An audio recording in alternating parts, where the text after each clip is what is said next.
Thumbnail पढ़कर तुमने video तो देखना चालू कर ही दिया। बस मैं इतना कहना चाहता हूं कि वीडियो काम का होने वाला है और आपको ध्यान से एक बात याद रखनी की बहुत छोटी सी मिस्टेक हमारे बहुत बड़े नंबर्स में अंतर लाती है।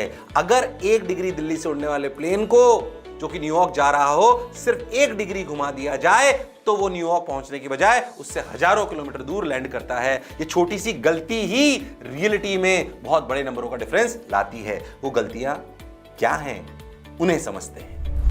100 अगर नंबर फिजिक्स में आ रहे हैं और पहुंचना 160 170 तक, तो क्या अगले 20 दिन में हम पहुंच सकते हैं क्योंकि नीट आ गई है पास? ऐसा हम कर सकते हैं।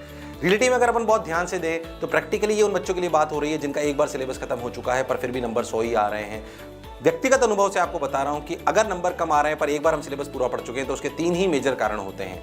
उसकी 3 मेजर मिस्टेक्स हो सकती है। जनरली बच्चे वापस सिर्फ सवाल ही सवाल करते रहते हैं, उससे बात नहीं बनेगी। आपको अपनी इन तीनों मिस्टेक्स में से आइडेंटिफाई करना पड़ेगा कि किस वजह से आपके नंबर नहीं आ रहे हैं।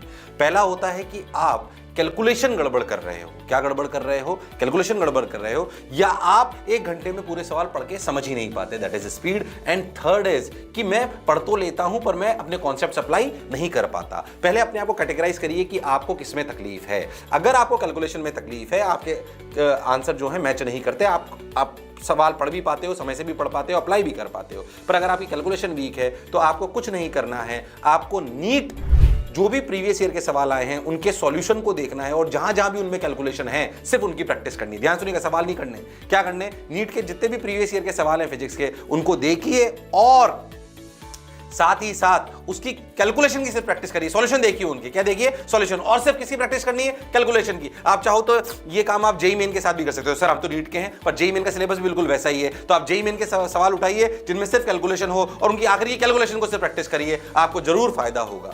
दूसरी बात, सर मेरी स्पीड धीरे है। क्या धीरे है? स्पीड। तो बेस्ट तरीका स्पीड का हमेशा होता है आप एनसीईआरटी पढ़िए। फिजिक्स की एनसीईआरटी भले कोई आपको बोल सकता है कम काम के ऊपर काम की होती है, एनसीईआरटी को पढ़िए रफ्तार में, क्योंकि एनसीईआरटी की टफ लैंग्वेज, अगर उसको पढ़कर आप समझने की प्रैक्टिस कर पाए फटाफट फटाफट फटाफट फटाफट तो आपकी अपने आप सवाल पढ़ने की स्पीड बढ़ जाएगी।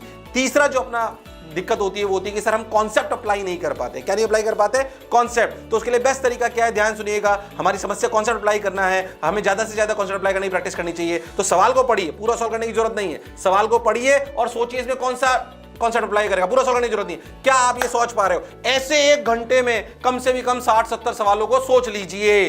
धीरे धीरे आपकी दिमाग में जोर पड़ने लगेगा और आपके न्यूरॉन्स आपके एक चैप्टर को और कॉन्सेप्ट को, सवाल को और कॉन्सेप्ट को मैच करना चालू कर देंगे। ये प्रैक्टिस से आएगा कॉन्सेप्ट मैपिंग। इस कॉन्सेप्ट में बच्चे जनरली क्या करते हैं? सवाल को पूरा सॉल्व करने का प्रयास करते हैं, पर अगर समस्या ये है कि कॉन्सेप्ट नहीं पकड़ पा रहे हैं और कैलकुलेशन हमारी ठीक है तो सिर्फ सवाल को पढ़िए और देखिए इसमें कौन सा कॉन्सेप्ट लग रहा है। अगर नहीं ढूंढ पा रहे हो तो फिर उसका सॉल्यूशन देखिए, तो आप धीरे धीरे मैच करना चालू कर देंगे। आशा करता हूं ये पक्के से ध्यान दीजिएगा। फिर से एक बार बोल रहा हूं कि रियलिटी में अगर 100 से 160 जाने हैं तो इन तीनों में से कोई एक छोटी सी मिस्टेक है जो हम कर रहे हैं, उस पे काम करिए। जो पुराना कर रहे थे वैसे करते रहने से कोई फायदा ज्यादा होने वाला नहीं है। कमी को पहचानिए, उस पे अगले 20 दिन काम करिए। अगर सही बताएं तो रियलिटी में यही बात है, कमी को पहचानिए, अगले 20 दिन उन पे काम करिए और अपने नंबर तुरंत बढ़ा लीजिए। बहुत छोटी सी मिस्टेक ही रियलिटी में बहुत बड़ा डिफरेंस क्रिएट करती है।